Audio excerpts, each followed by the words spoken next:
Assalamualaikum warahmatullahi wabarakatuh. Alhamdulillahirabbil alamin. Segala puji bagi Allah yang menguasai langit, bumi, berikut segala yang ada. Segala puji bagi Allah yang maha tahu apapun yang sebelum terjadi, sesudah, tidak ada yang luput dari Allah. Allah tahu siapa di antara kita yang ingin dekat dengannya dan yang acuh kepadanya. Karunia yang sangat besar dalam hidup ini adalah kalau kita diberikan suka kepada Allah, sehingga kita bersungguh-sungguh mau belajar. Tidak semua orang ingin dekat dengan Allah. Orang yang ingin dekat dengan Allah akan dimudahkan oleh Allah. Allah tahu isi hati setiap orang.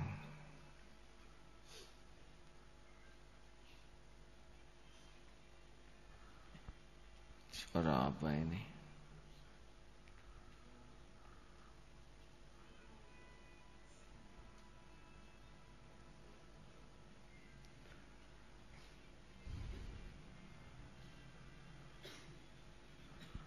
Silakan baca.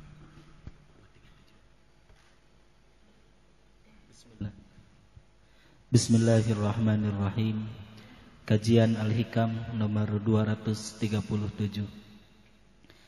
Min tamamin ni'mati 'alaika ay yarzuqaka ma yakfika wa yamna'aka ma yutghika. Setengah dari kesempurnaan nikmat Allah kepadamu, jika Allah memberi rizki yang cukup dan menahan daripadamu apa yang dapat menyesatkanmu. Kalau setiap perlu kita ada, itu sudah karunia yang luar biasa. Dan Allah membuat kita susah dari berbuat dosa. Ada rencana berbuat jelek, gagal. Mau usaha yang menjerumuskan, tidak jadi. Berteman dengan yang menggelincirkan, dijauhi. Kita punya kawan, orang yang punya jabatan, tapi tidak mau berkawan dengan kita. Karena Allah tahu kalau kita berkawan dengan dia, cenderung akan keras hati kita. Ada yang naksir, sudah jatuh cinta, ternyata dia cinta kepada yang lain, sehingga tidak bisa dekat. Itu pun karunia Allah. Apapun yang membuat kita jauh dari Allah, oleh Allah dicegah, itu nikmat. Apapun yang dimudahkan tapi membuat kita jauh dari Allah, itu petaka. Dan yang namanya rezeki itu sebetulnya bukan punya tabungan, bukan punya mobil, tetapi ketika kita perlu ada, tanpa harus terikat hati kita. Orang yang kaya itu adalah yang hatinya tidak banyak keinginan duniawi. Semakin kita banyak keinginan, sebetulnya kita semakin sengsara. Padahal Allah tahu keperluan kita, lebih tahu dari kita sendiri. Tidak perlu banyak keinginan duniawi juga, sebetulnya sudah akan ada kalau kita patuh. Perintah Allah kepada kita tuh bukan ingin duniawi. Perintah Allah kepada kita tuh patuh ke Allah. Benar? Wa ma a'udzubillahi minasyaitonir rajim. Wa ma khalaqtul jinna wal insa illa liya'budun. Tidaklah sekali-kali kuciptakan jin dan manusia kecuali untuk patuh ke Allah. Jadi sebetulnya bangsa pahala ataupun ganjaran itu urusan Allah. Urusan kita tuh patuh saja. Kenikmatan terbesar bagi kita tuh harusnya bukan dapat pahalanya, tapi patuhnya. Benar? Makanya kalau mau inginlah sesuatu yang membuat kita bisa patuh ke Allah. Ingin bisa khusyuk, ingin bisa sedekah, ingin bisa sholat tepat waktu, ingin bisa tahajud. Itu harusnya melampaui keinginan duniawi kita. Ingin punya rumah itu boleh, tapi itu ada nanti ya. Daripada kita tahajud ingin rumah, mending tahajud ingin dekat dengan Allah. Benar? Halo? Jadi kurangilah keinginan, jangan takut. Allah sudah tahu kok apa yang kita perlukan. Kalau mau ingin patuh ke Allah. Ingin bisa sholat khusyuk, ingin bisa ngaji yang bagus dekat dengan Allah, ingin bisa sedekah, ingin bisa nolong orang. Apa yang Allah perintahkan, itulah yang kita inginkan. Kalau bonus, ya sudahlah, tidak usah ragu. Allah udah tahu kok. Selama ini juga kita tidak banyak minta, dicukupi lebih daripada yang kita minta. Benar? Bukan tidak boleh minta, boleh, tapi kualitas pengabdian kita suka jadi rendah. Ada yang wirid untuk uang, kan terlalu rendah. Beda dengan wirid ingin dekat dengan Allah. Benar? Kita membahas ingin sesuatu yang lebih berkualitas. Makanya kalau mau, dan kita jangan terpesona oleh ada tiadanya yang kita inginkan. Misalkan ada rumah, ada mobil, ada motor. Itu perkara yang biasa. Tidak istimewa kita diberi dunia. Tapi bagaimana kita bisa patuh, istiqomah, itu yang istimewa. Benar? Jadi jangan salah menganggap rezeki dari Allah itu adalah keyakinan dan istiqomahnya patuh ke Allah. Di sini nomor selanjutnya 238. Liyaqilla ma tafrahu bihi yaqilla ma tahzanu alaih. Kurangilah kesenanganmu dengan dunia supaya berkurang pula kedukaanmu kepada dunia. Ayo, jangan terlalu tergiur lihat yang bagus-bagus, yang keren-keren menurut nafsu. Jadi kalau mau beli sesuatu jangan yang ingin tapi yang perlu. Kalau ingin itu cenderung nantinya nyiksa. Kita perlu sepatu, tapi sepatu perlu yang bagaimana? Yang mereknya mahal atau perlu sepatu yang memang secukupnya? Buat apa kita beli sepatu sekuat besi? Padahal kaki kita masih membesar. Sekarang nomor 33, tahun depan 34. Sedangkan ini awetnya 20 tahun. Kan rugi. Handphone, tidak semua harus pakai Mbak Berry. Tidak semua harus pakai yang canggih. Kalau toh tidak diperlukan, tidak perlu. Termasuk tidak perlu pakai handphone berwarna kalau kita buta warna, ya. Kalau perlunya hanya telepon suara, tidak harus. Kemarin di Kuala Lumpur berjumpa dengan seorang pengusaha, punya supermarket, punya pom bensin banyak, dan handphonenya sederhana sekali. Saya tanya, kenapa handphonenya sederhana? Lalu pertanyaannya, harus yang bagaimana lagi? Saya hanya perlu nelpon kepada karyawan dan cukup. Berbahagialah yang tidak punya handphone, karena tidak punya pulsa dan tidak perlu, ya. Jangan memaksakan diri membeli motor kalau memang tidak perlu. Kalau hanya ingin, jebakan. Perlu, beli. Nah, semakin kita sedikit keinginan duniawi, semakin enak. Yang ingin makan enak lebih berat daripada yang mau makan apa adanya dan enak, ya. Benar? Tenang saja. Dunia ini milik Allah. Arloji. Apa sih yang terpenting dari arloji? Kecepatannya. Kan? Tepat waktu. 100.000 bisa tepat waktu. 10 juta bisa tepat waktu. Kenapa kita harus beli yang 10 juta? Berat. Nanti cenderung kalau ada apa-apa begini terus. Jam berapa hadirin? Dan susah mau wudu. Takut basah. Disimpan takut hilang. Disimpan di atas lemari takut gempa jatuh. disimpan di kolong tempat tidur takut keinjak. Ayo, tidak usah kita menyiksa diri. Saya punya jam ini karena saya perlu kiblat. Saya perlu 5 waktu sholat jelas. Saya perlu tanggalan hijriah. Saya beli ini. Tapi belum juga beli, ada yang ngasih, jadi enak hadirin ya. Saudara jangan menginginkan apa yang ada di tangan orang lain ya. Nah saudaraku sekalian, ayo mulai sekarang periksa. Kurangin keinginan-keinginan duniawi. Ada kok, nanti juga ada.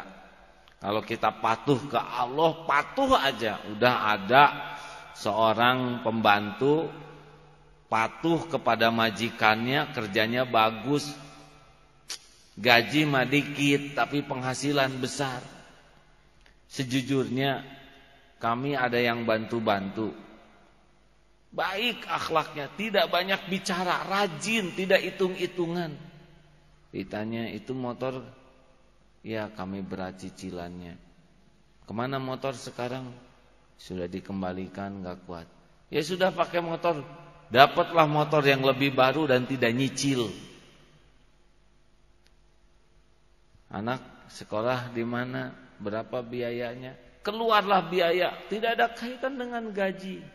Tidak minta, tidak bicara. Kerja saja yang bagus. Begitulah hadirin, apalagi kepada Allah. Kita saja kerja ke orang, kalau kerjanya bagus, disukai, diberi. Coba anak patuh ke orang tua, tidak patuh aja diongkosin ya. Apalagi yang patuh. Benar? Perlukah kita mengingatkan orang tua, ibu, bapak, bayaran? Kalau orang tua yang nyekolahkan tuh udah mikir, bayaran buat anaknya, seragam buat anaknya. Saya dititipi anak jarang, Pak, ongkos, enggak. Dan anak ngerti, bapaknya ingat, ya. Halo? Perlukah bapak makan? Tahu nah, kalian teh bakal makan. Sebagai orang tua syariatnya kerja, cari nafkah untuk sekolahnya, untuk ongkosnya, untuk bekalnya, untuk makannya, untuk kesehatannya, tanpa anak harus minta. Itu orang tua ke anak yang kasih sayang cuma gak ada apa-apanya dibanding Allah. Allah menyayangi hambanya lebih daripada yang terbayangkan oleh kita.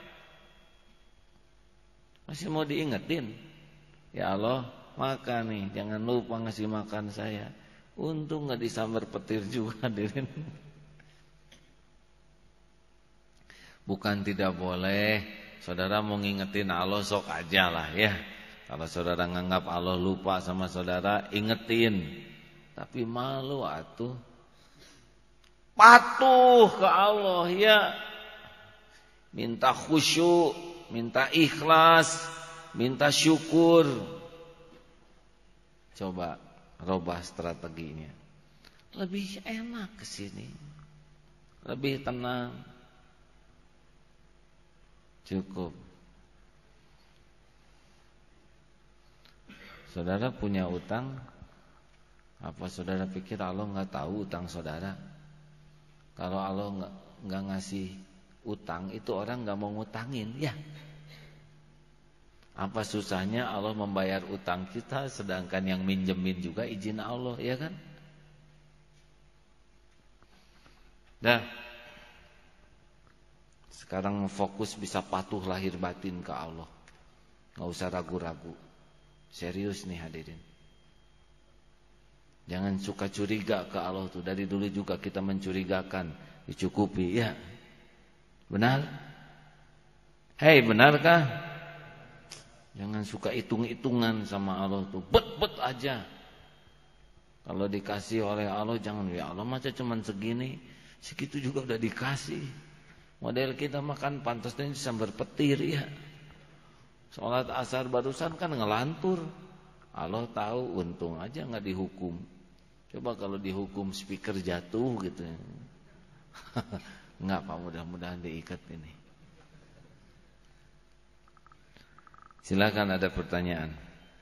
Hadirin, ini saya tidak melarang meminta dunia. Ya, boleh. Mau ngingetin Allah boleh, asal ke Allah boleh. Cuma ini mau di-upgrade tingkatan mintanya daripada minta.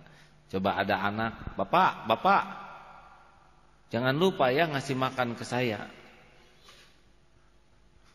Pantas nggak tuh anak begitu? Bapak, saya kan disekolahkan. Ingat ya, tiap hari saya harus bayar, harus ongkos, harus bekal, harus bayaran. Ingat baik-baik ya Pak ya. Sebentar lagi bayaran. Kalau bapaknya pikun boleh ngomongin. Atau rada culun, blow on Pak. Tapi kalau bapaknya beneran ya bisa mikir, saya kira tinggal berprestasi aja. Anak sholatnya bagus, akhlaknya bagus, belajarnya bagus. Nggak usah baju sederhana, bapak udah tahu ini belel nak, kelihatan. Ada seorang ayah yang sampai ngetet baju tuh, nggak mungkin dibiarkan, belikan. Ini udah belel, ya. Ini mukena udah seperti karung. Jangan risaulah, bapak nggak usah bilang juga pontang-panting, pinjam sana sini supaya anak bisa pakai sepatu. Tega gitu, bapak lihat anak antara sepatunya hanya tinggal atasnya.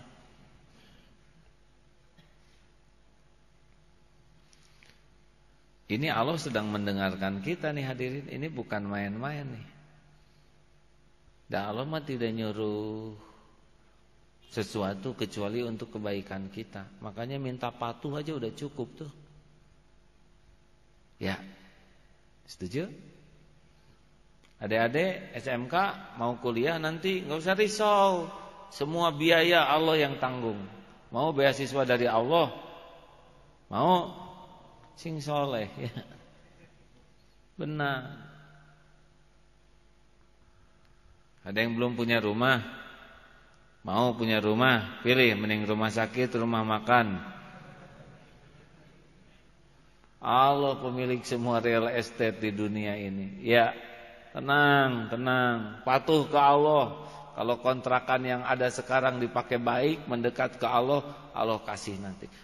Rumah tuh bukan ukurannya, di sini ukurannya. Ya, ngontrak hati tenang lebih bagus daripada rumah besar hati gelisah. Mr. Abdullah, fahimtum? Not yet ya. Nggak ada penerjemahnya nih, nobody translate nih. It's very important for us. Pokoknya important aja lah ya. Tu taat. Apa taat bahasa Inggrisnya? Nanya kepada yang nggak tahu gini, jawabannya senyum. Apa? Well, don't worry about your needs, kebutuhan, keperluanmu ya. Because Allah know a lot about you better than you. So don't worry, Allah have everything. Is that right? Man? Nah, don't worry ya. If you, all of you taat, takwa, all out to Allah, Allah will give the best for you. Because He knows which one the best for you. I am tired.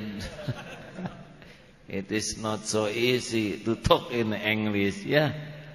Well. Baiklah, maksudnya begitu. Don't cry ya. Ini bekal sia-sia nih. Jangan menangis air mata buat tear. Water eyes, crocodile, air mata. sia-sia, astagfirullahaladzim. Ada pertanyaan, silakan. Teman-teman, saya ada rencana begini. Karena jadwal AA belajar di suatu tempat sudah sungguh-sungguh ini, maka malam Jumat hanya 3 kali. 1 kali kita undang ulama yang lain. Tapi setiap bulan akan ada kajian bulanan, ya, yang saya persiapkan betul untuk kajian bulanan. Seluruh karyawan santri karya dianjurkan membawa keluarganya. Jadi ini bulanan ini kita adakan pada hari Ahad atau Sabtu malam Ahad, di mana kita bisa kumpul semua, ngalah berkah dari silaturahmi. Setuju? 1 bulan sekali ajak istri, anak, orang tua untuk ke pesantren. Mungkin kita akan acaranya lebih khusus, ya, sehingga manfaatnya, berkahnya diharapkan menjadi besar. Setujukah hadirin? Ada acara, nanti jamaah juga boleh membawa. Besar kemungkinan akan banyak yang hadir, dan banyak yang hadir ini akan nambah berkah. Siapa tahu di antara yang hadir banyak yang kedudukannya tinggi di sisi Allah, sehingga doanya membuat lebih mustajab.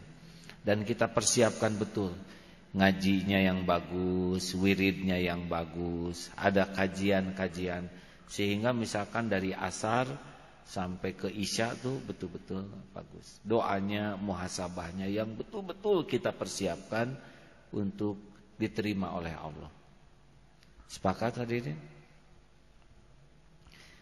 Jadi akan ada kajian bulanan, yang saya juga ingin persiapannya sebaik-baiknya. Bukan supaya saudara senang, persiapan sebaik-baiknya supaya Allah ridho. Pernah ada ulama nih, aduh saya lupa antara ulama besar ini. Beliau meruqyah. Keluar kamu. Tidak, saya mau dekat dengan dia. Keluar, jinnya disuruh keluar. Saya mau haji sama dia, dia tidak mau haji sama kamu. Keluar kamu. Baiklah kalau gitu, saya akan keluar dari orang ini untuk menghormatimu. Bukan, engkau keluar bukan untuk menghormatiku, tapi karena patuh ke Allah dan Rasulnya. Luar biasa itu. Itu jebakan dari jin. Baiklah, saya akan keluar dari tubuhmu, dari tubuh orang yang kesurupan ini, karena menghargaimu wahai ulama. Jangan, bukan itu. Engkau keluar bukan karena aku, karena Allah. Kalau kita senang, baiklah saya akan datang untuk menghargai saudara. Nah gitu adanya. Terjebak di ujung jin keluar, ya. Jadi kita pun ingin membuat kajian ini bukan untuk membesarkan Darut Tauhid, tapi mudah-mudahan dengan banyak orang yang hadir, keluarga hadir, Allah ridho kepada kita. Anak-anak kita kebagian pahalanya dibawa tuh. Gak apa-apa bawa anak kecil, gak apa-apa. Nanti kita kumpulkan, ya, di suatu tempat. Gak apa-apa, nanti ibu-ibu beranak pinak di mana. Reang di sana gak apa-apa, ya. Anak nangis, itu udah Allah juga yang bikin, ya. Hanya jangan dikumpulkan. Tapi senang anak supaya kenal dari kecil, saling mengenal. Siapa tahu sudah besar mereka itu kenal, ya. Jodoh lagi, jodoh mau udah ada di Lauh Mahfuz, tenang. Silakan, ada yang bertanya, setujukah acara bulanan ini? Saya lagi mikir, ya, mendingan awal bulan atau akhir bulan. Kan? Awal kenapa? Gajian. Ada terpikir kalau di akhir bulan bakal banyak alasan. Teu aya ongkos. Awal bulan rada kebayang bakal banyak ada ongkos dan infak. Tapi saya juga khawatir kalau ini niatnya rada-rada kurang bagus. Tapi syariatnya memang awal bulan lebih nendang ya. Gajian tanggal berapa biasanya? 28. Ah, kalau gitu 29 yang pas tuh. Insya Allah harinya yang bagus apa? Sabtu atau Minggu? Malam Minggu. Sebulan sekali malam Minggu di pesantren kan? Kita siapkan betul makan malam, kita siapkan ya. Dari mana siapnya? Dari rumah masing-masing dibawa ke sini. Tuh udah kebayang nah kita mah mau ini aja. Abot kita mah karena tawakal deh. Tawakalnya bukan ke Allah. Tapi saya ingin nanti bulanan itu benar-benar kita bisa makan malam sama-sama di sini. Kita yang mau ngirim beras, kita masak. Setuju? Yang bawa makanan. Karena ini akan jadi ujian keikhlasan. Bagi yang memang niatnya tawakal ke jamaah yang lain, sok lakukan ya. Saudara memang bekal dapat rezekinya, tapi mungkin enggak dapat pahala sedekahnya. Nanti kita akan biasakan 1 bulan kita merencanakan untuk kegiatan ini. Sisihkan dari gaji untuk ongkos, sisihkan untuk sedekah, sisihkan untuk membawa beras ya. Saya kira akan menarik ini. Ada sebuah momentum di mana kita memberikan yang terbaik. Sepakat hadirin? Ini ibu-ibunya, akhwatnya di mana? Sana ya. Kedengaran akhwat?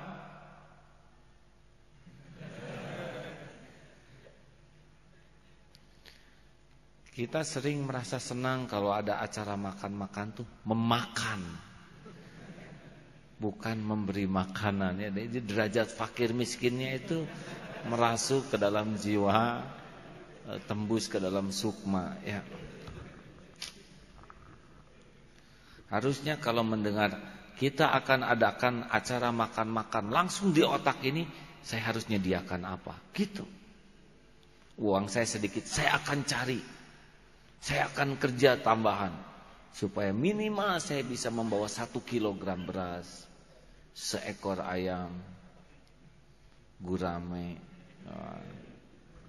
Dan ini direncanakan. Dan Allah tahu siapa di antara kita yang mau sedekah. Allah tahu. Allah mudah mencukupinya. Setuju? Sekarang apa? Februari, Maret. Tanggal 2 Maret sudah berangkat umroh. Besar kemungkinan akhir Maret kita coba ya. Persiapan 1 bulan. Kita akan undang jamaah. Sebelum jamaah membawa sesuatu, kita orang dalam membawa sesuatu dulu. Setuju? Jadi mungkin persiapannya dari asar ya. Asar datang, sholat, ngaji. Jam 5 sudah mulai, jam 6 ceramah. Isanya diakhirkan.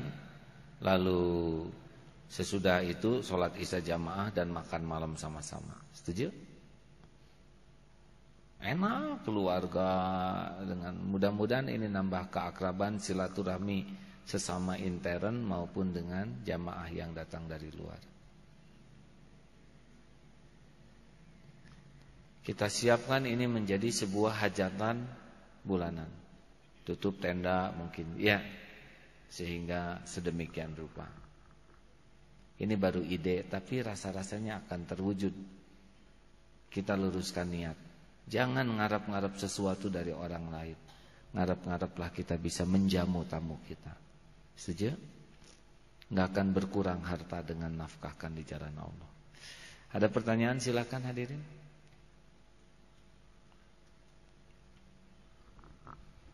Ada? Tidak ada?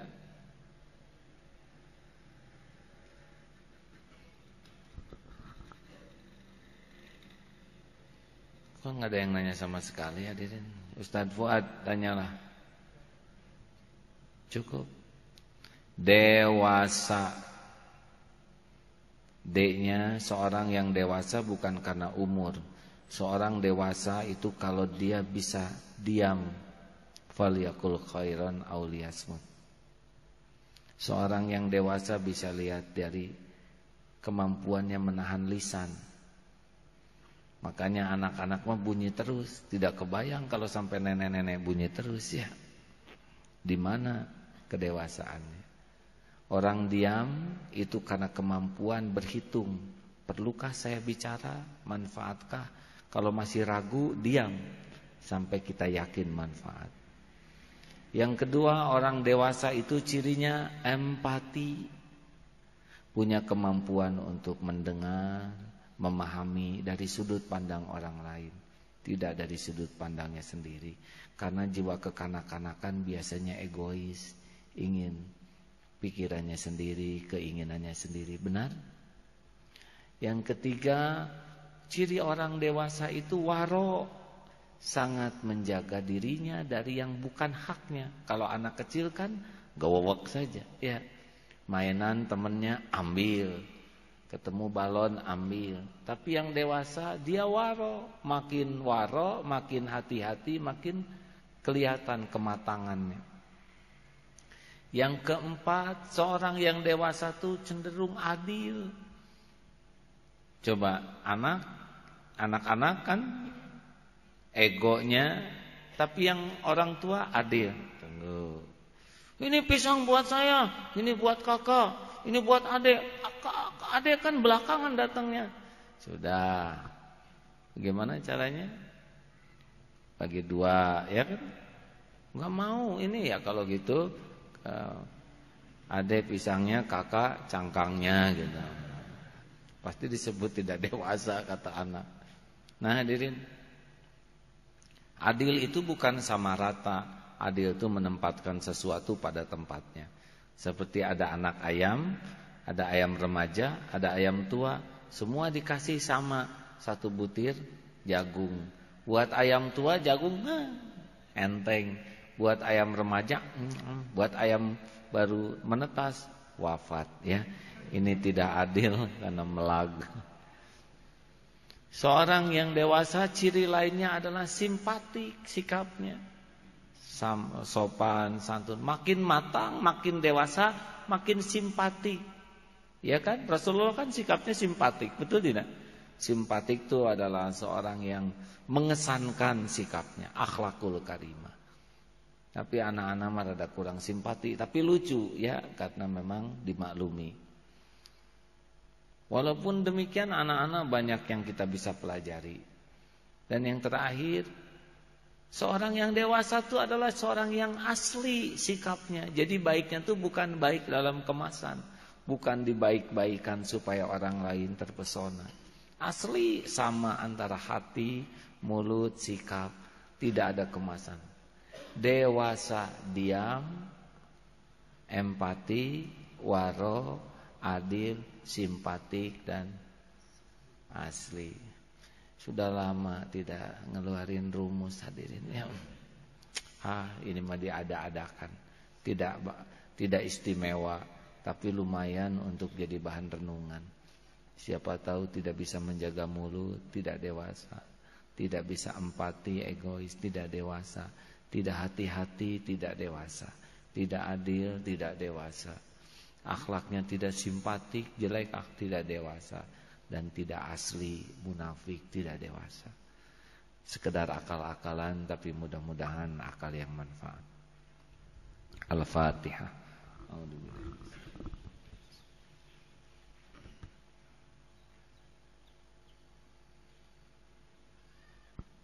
Allahumma salli ala Sayyidina Muhammad wa ala alihi wa ashabihi ajma'in. Alhamdulillahi Rabbil Alamin. Ya Allah, Maha suci Engkau yang menakdirkan kami berkumpul. Engkaulah yang mengatur kejadian ini terjadi. Engkaulah yang menciptakan kami, mengurus kami setiap saat. Engkau Maha tahu apa yang ada dalam pikiran kami. Engkau tahu apa yang terlintas di hati kami. Engkau tahu apapun yang kami lakukan setiap saat. Ya Allah, ampuni semua dosa yang kami lakukan. Sebanyak apapun, sekotor apapun ya Allah, sekelam apapun, senista apapun. Allahumma inna nas'aluka taubatan nasuh wa taubatan qoblal maut wa rahmatan 'indal maut wa magfiratan ba'dal maut. Allahumma hawwin 'alaina fi sakaratil maut. Allahumma inna nas'aluka husnal khatimah wa na'udzubika min su'il khatimah. Ya Allah, berkahilah jamaah. Gantikan segala kemusyrikan kami dengan ketauhidan yang bersih. Gantikan segala kemunafikan kami dengan hidup lurus, sidik ya Allah. Gantikan kesombongan kami dengan ketawaduan. Kemalasan kami dengan kesungguhan. Gantikan cinta dunia kami dengan cinta kepadamu. Gantikan ya Allah segala kelalaian dengan kepatuhan. Ya Allah, jadikan pesantren ini salah satu tempat yang Engkau sukai. Tempat berkumpulnya orang-orang yang bersungguh-sungguh ingin mengabdi padamu. Engkau tahu segala isi hati. Jangan biarkan hati ini berpaling darimu ya Rabb. Jangan biarkan kami tergiur sedikit pun oleh penilaian makhlukmu. Cukupkanlah hanya dengan penilaianmu. Ya Allah, berikan kekuatan bagi yang iman masih lemah. Keyakinan bagi yang masih goyah. Kesungguhan ya Allah untuk mengabdi padamu bagi yang masih malas. Ya Allah, sembuhkan yang sedang sakit, lahirnya, batinnya. Tolong yang sedang dihimpit masalah. Ya Latif, bukakan jalan keluar, ya Fattah. Ya Allah, berikan kepada kami kecukupan lahir batin kami. Kenikmatan beribadah. Berikan kepada kami nikmatnya bersyukur. Indahnya bersabar. Hati yang selalu berbaik sangka padamu. Karuniakan kepada kami hari-hari yang tidak pernah bisa lupa padamu. Ya Allah, golongkan kami menjadi ahli sholat yang khusyuk, ahli ibadah yang istiqomah. Jamu kami di Baitullah-Mu ya Allah. Ya Allah, golongkan kami menjadi hamba-Mu yang penuh manfaat. Lindungi kami dari segala perbuatan maksiat. Allahumma inna nas'aluka ridhoka wal jannah wa na'udzubika min sakhatika wan nar. Rabbana atina fid dunya hasanah wa fil akhirati hasanah wa qina adzabannar. Subhana rabbika rabbil izzati amma yasifun wa salamun alal mursalin. Alhamdulillah. Terima kasih hadirin. Allah Maha melihat. Tidak perlu ada rekayasa, tidak perlu dibagus-bagus, tidak perlu diindah-indah. Lurus, bersih. Harusnya kita begitu. Cukuplah Allah yang suka kepada kita sudah cukup. Insya Allah, Allah kalau melihat baik kita disukai orang lain, Allah membalikan hati orang lain. Tidak usah kita cari muka, cari perhatian, cari kekaguman. Cukuplah Allah yang ridho. Terima kasih teman-teman sekalian. Mudah-mudahan ada hikmahnya. Saya mohon maaf. Assalamualaikum warahmatullahi wabarakatuh.